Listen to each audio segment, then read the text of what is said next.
Hello YouTube. It's morning, if you can't tell by the robe and the giant morning bags. Drastic times call for drastic measures.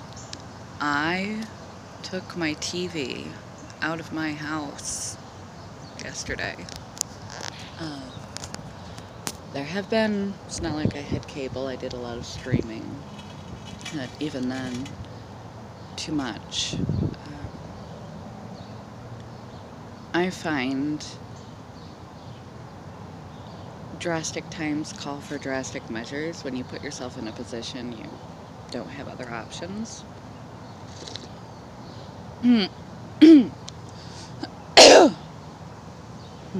Or at least the bad option. You just don't do it. You can't do it if it's not there. And I'm not saying TV's bad, but people existed before the invention of TV. And in the past, when I've been in situations where I did not have television, I found far more productive ways to occupy myself, and eventually I didn't miss it. It's really easy to do this when it's summer. When you live in an apartment about the size of a tiny, tiny house, maybe smaller, it's going to be a bit more challenging when winter comes. But drastic times call for drastic measures. I have the internet. That's what I've been using primarily anyway.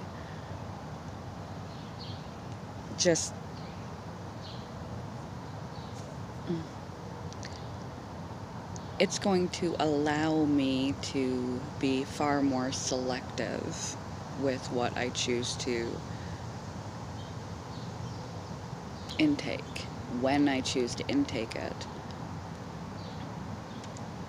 It's going to open up the time and necessity. If I want to entertain myself, I can't just sit myself like a stupefied zombie in front of clip after clip after clip after clip after clip after clip of YouTube crap. Not that YouTube is crap, but I mean, some of it, just whiling away your day, just crap, in front of a TV babysitter, whether it's the TV or streaming TV, and just making myself have to sit in front of the laptop. It's a whole other experience. So I have cameras and equipment and software to figure out. I have books I want to read. I replaced the area in my house that used to hold the TV, now has my easel up and my painting stuff up. It's not very organized yet, but my cameras, my point and shoot cameras are out. Stamps and envelopes and blank postcards, as I intended to write letters, and I haven't. All of those other intentions that the invention of TV, oh my goodness, what did it do to us? I mean, it's a good invention, but so many people will just park themselves there. And I have a habit, even if it's positive things that I'm absorbing, to closet myself away, especially when I'm not at my best or I'm feeling stuck and not sure how to even make a next move, and just put it on play. And you can listen to all the positive things you want to listen to, and you're still not doing anything. And getting out of any kind of depression,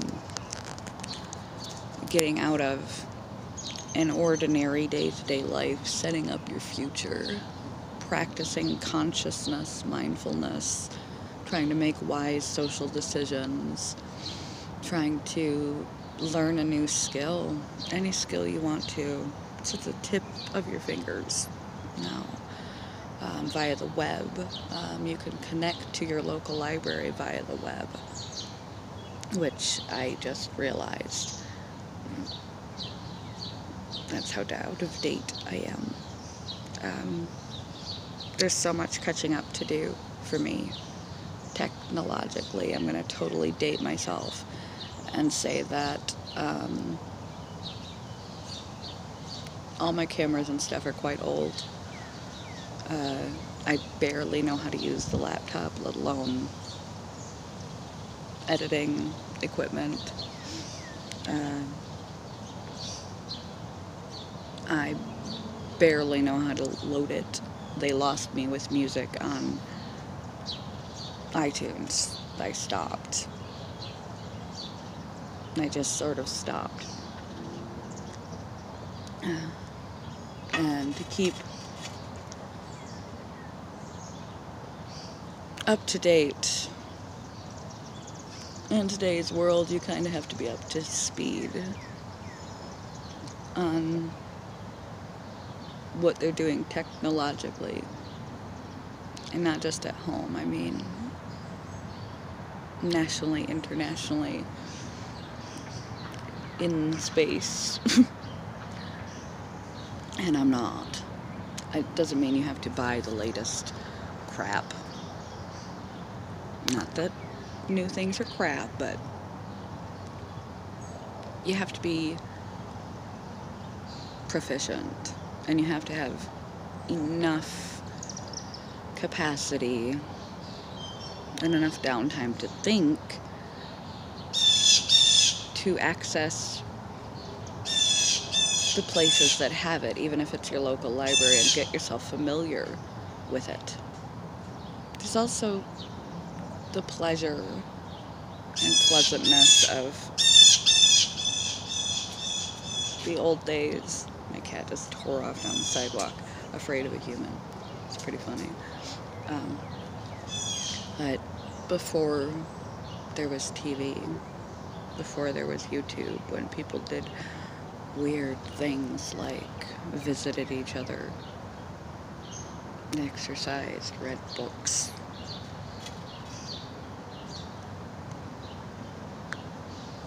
cooked, learned instruments, made artwork,